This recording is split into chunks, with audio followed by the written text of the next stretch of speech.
nothing really beats the classic dramas.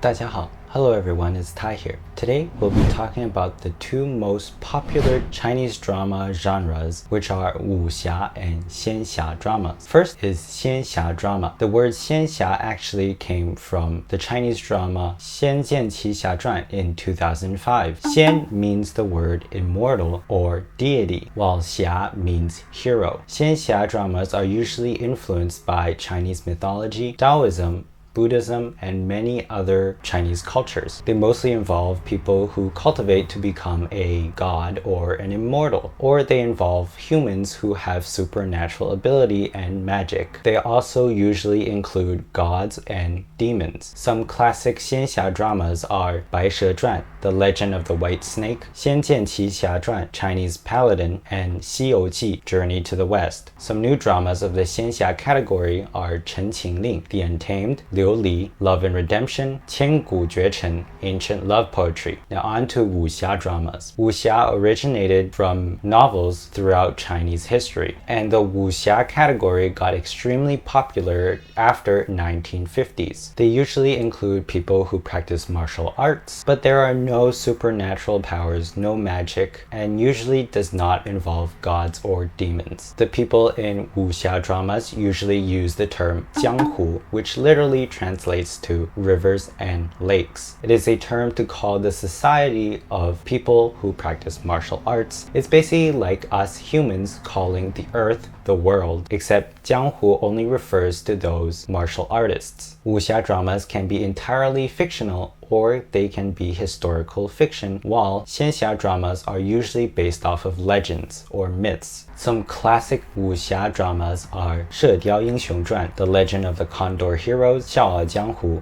The Smiling Proud Wanderer, 绝代双骄, The Legendary Siblings. Some new Wuxia dramas include 山河令, Word of Honor, 倚天屠龙记, Heavenly Sword and Dragon Slaying Saber, 少年游之一寸相思, Love in Between. An easy way to differentiate these two categories is to look at whether they talk about Ling or 内力. Ling is basically spiritual energy that is used only in Xianxia categories, because people in Xianxia dramas need to cultivate to become an immortal or a god, and so they talk about spiritual energy, while 内力 or inner energy is only used by people in Wuxia dramas. The stronger one's inner energy is, the stronger one's martial arts will be. Another easy way to differentiate these two categories is to look at how they fly. In Xianxia dramas, people can fly to the heights of cloud level without the support of anything, or they fly with the assistance of a sword acting as a flying vessel. While in Wuxia dramas, the martial artists usually practice a martial art called qinggong, or lightness martial art. It grants the user the ability to become as light as a feather, and with their own strength, they can leap or jump extreme heights. I personally highly recommend watching the classics, because not only does the classic have better acting, but they also have good fight scenes. The fight scenes from classic dramas actually look real, actually look like real fight scenes. The actors back then usually had a foundation in either martial arts, dance, or even Peking opera, and so they would have a good foundation for fighting scenes. However, nowadays many actors are actually idols from contemporary singing troupes or dancing troupes. But although they dance, they do contemporary